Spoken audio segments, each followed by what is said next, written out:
Hey, Shanika Casimir here, professional MUA, along with my beautiful model, Jessica. Let's get into it. So the first thing that I have to do with anybody that sits in my chair is moisturize the skin so the skin is plump and juicy for makeup application. I am next taking my eyeshadow primer, and I'm also using that to prime the eyebrow and set that primer with a loose powder. The next thing, because Jessica already has really full and voluptuous brows, I'm just going to take a brown eyeshadow just to fluff them up a little bit more. I love doing that because it helps to keep the natural texture of the brows. Next, I'm taking my Benefit pencil just to give more structure to her brow and to also fill in any gaps that may be. And if you love beauty, brown skin, and learning a lot of tips, please consider subscribing to my channel and pressing the bell notification. Now I am going to carve out her brow, and I love to start in the arch of the brow because there's a lot more space for me to work off of and to really take my time to get as close to the brow without disturbing the shape that I already put in place. So I'm taking a flat dome brush to really make sure that that brow looks very neat and precise. This is also great if you make any mistakes. Maybe your brow is too wide, which can happen. This is a great time to really fix any mistakes. I'm going to take a fluffier brush to blend out the edges, and you want to blend that product down towards the eyelid. I'm taking her same concealer and I'm going to use it as my base for my eyeshadow. So I like to tap in just a small amount, and what you can see is that it creates a blank even canvas, and I'm going to set that with some powder. I use the Jaclyn Hill version 2 or volume 2 of her palette, and I use the deep berry colors to really make sure that this look is a little bit colorful but also wearable. It's great for holidays, it's great for any occasion, for those who want a glam look who also want some color. This look is perfect. So I like to take a smaller blending brush to really get into the eyelid.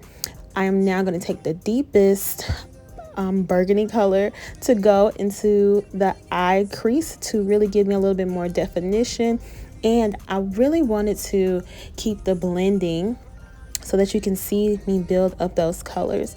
I next took the Jaclyn Hill palettes, the smaller palettes from Morphe. This is the Dark Magic palette, and I took that really pretty blue.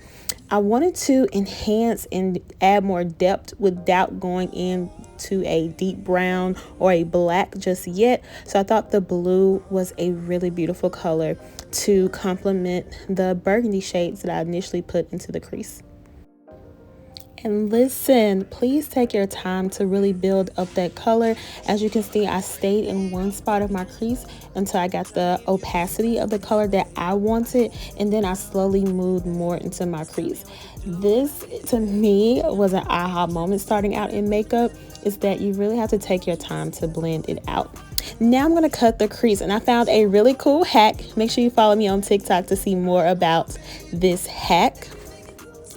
Baby, that was a game changer, but check it out. So I use my hack to remove any excess product on the lid so that I can make a clean slate for my cut crease. So I'm going in with the P. Louise base, or you can take concealer this is going to be like an adhesive. It's going to be kind of tacky so that my shadows and pigments that I put on top are more pigments, and the cut crease just give your eyes a lot more structure. An important thing to do when you are doing this stuff in your cut crease is to really tap out that product, and you will see that the more that I tap, the less shiny it looks, and this helps to really set that product and also take away any excess product. I'm going to go back into the Dark Magic palette, and I'm going to take that same blue, and I'm going to pack that on the outside of my cut crease, helping it to blend with my outer V. I'm going to take this purpley brown shade from MAC. I believe it's called Oh My Mocha, and I'm going to use that. I thought it was a beautiful color to complement the blue and the deep burgundy.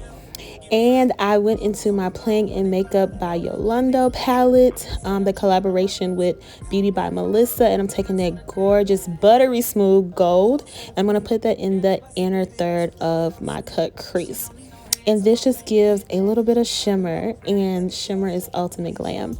Now I wanted to up the amp, and I took a pigment. This is White Gold by Jlarue, and I decided to pack that on top of that gold just for a little more shimmer. Next, I'm going to go into Inglot, my black gel liner number 77, just to anchor this look a little bit more, and to also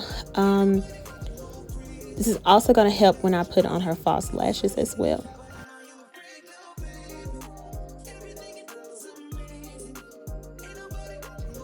And that is the completed cut crease. You can most definitely see how the colors complement each other. It's so pretty. But yes, okay, let's move on to the complexion, my favorite part. I already applied the MAC Strobe cream in Gold Light, but I'm going to take this Burberry primer. And it's a luminous primer, and I'm going to use that. I'm going to put that on the highest points or peaks of her face where light naturally touches, just to enhance the luminosity, especially under this foundation that I'm going to be using on her today. So I took it on top of the cheeks, the forehead, and her chin. And you're going to see just in a second just how luminous she looks. Not oily, not greasy, but luminous. Look at this. Yes. So I'm going to first color correct, and this is very normal for women of color to have a little bit of darkness around our mouth. So I'm going to take NARS Hazelnut, their natural radiant or creamy concealer, and I'm going to use that with a small fluffy brush to really tap in and blend around the mouth. And now you can see the color corrected side versus the not color corrected side. I'm going to take the Black Opal, this is their liquid foundation.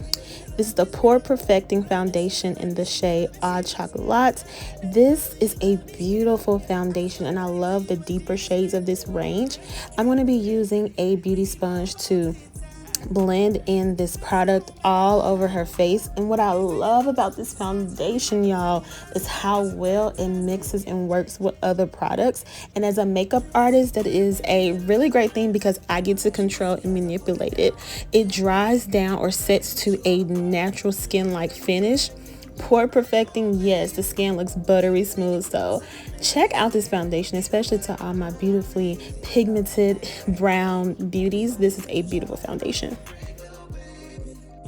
Her face is a little bit deeper than her neck and her chest, so I wanted the tone of the foundation to match more of her face, and I'm going to bring in the lighter parts of her complexion. I'm going to bring that color back into her face using concealer when I get into the highlight part of this makeup. Look at the skin, just look at that foundation. It is beautiful. Love it. Let me know if you tried this foundation down below. All right, y'all, moving into the concealer. So this is my first step of my highlighting routine. So I like to put a shade that maybe is one shade lighter than my client or model skin. And this is the Tarte Shape Tape. I believe this is Deep Sand. And I'm going to use this to start to brighten up. With women of color, we have ranges of colors in our skin, and it is a beautiful transition. It doesn't go from dark to just automatic light. There's a transition in there. So I started out with Deep Sand, and then I took a little bit of the Shape Tape in Tan Deep Sand, and I only took a small amount of that closest to her eyes and closest to the nose. I also put a little bit in the center of her forehead where light naturally touches the skin, and also her chin. And I'm going to use my sponge to blend this lighter color into that first transitional shade that I use.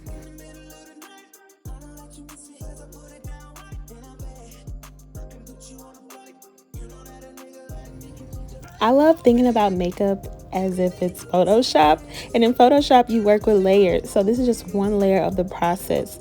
and we're getting ready to move into the next layer. So I want to add back the warmer parts of her skin. So I'm going in with Caviar, which is the shade I'm using in the Black Opal Stick Foundation, another staple in my pro kit. And I'm going to use a smaller tapered blending face brush to really blend and apply at the same time. So I'm taking it around her forehead, I'm taking it along the cheeks, and also a little bit on the chin, because doing it under the chin and also on the forehead to me gives a lot more balance than just putting it on the forehead and under her cheekbone.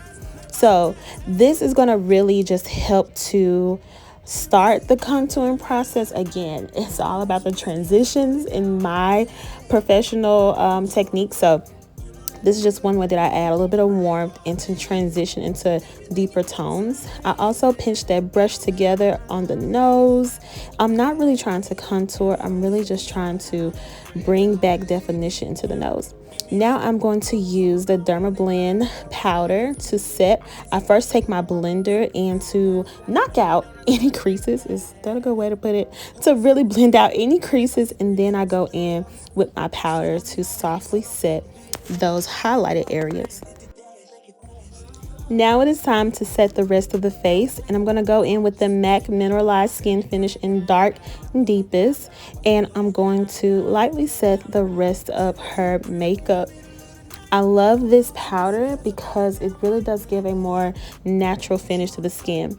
Next, I'm going in with the Black Opal, their Velvet Loose Powder in Medium Deep. And I love the like caramel color that this has. So I'm going to use that to bake underneath her eyes, just to furthermore set underneath her eyes and to also really help the lighter part stand out a little bit more. So I'm going to put it under her eyes, her forehead, and down the bridge of her nose. I'm also going to go in with their deep loose powder by Black Opal, and I'm going to use that to reinforce and set the deeper shades that I put around her face, the outer part of her skin.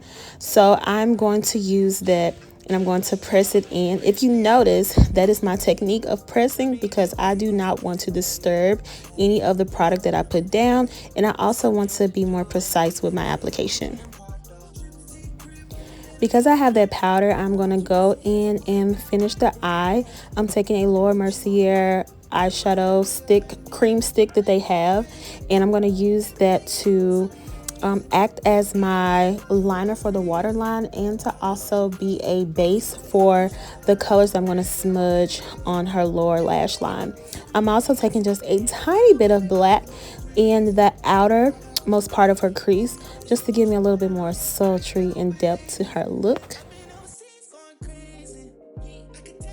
Lashes are on. I'm going to dust away that powder. So I like to press that powder into the skin, and whatever the skin doesn't want, just lightly dust it away.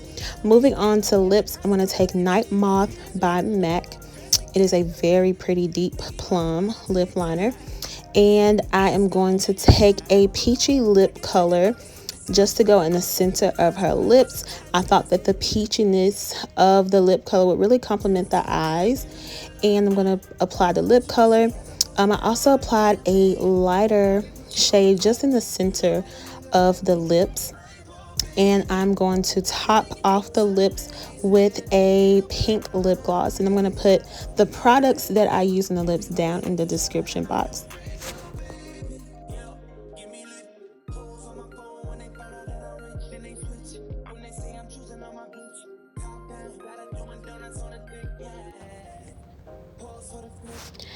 I'm now going to add blush. I went in with MAC Burnt Pepper, one of my favorite blushes, on the apples of her cheek, and I blended it back towards her temple. And just have your model smile, or you smile just a little bit like a smirk, and apply the color. I also applied the color on her forehead just to bring in some of the colors from the face. I used the Morphe Continuous Spray just to melt the powders more into the skin. Now look, the next product I'm going to use, it look a little suspect, but it's a little bit warmer than it appears on camera. I'm going to go in with the deepest shade of this bronzing palette from Essence, just to go in and reinforce her nose. her nose contour.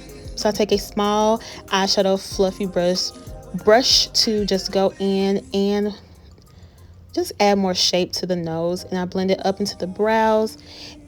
Lastly, I'm going to spray her face with the Urban Decay All Nighter just to lock in the look, and I press in that spray with my beauty sponge. Now, this is something new that I have. It's the e.l.f. They have these cream shimmery blushes, and I'm going to put it actually on top of the powder. Yes, but look how it intensifies the color of her blush, and it also gives more luminosity to the skin.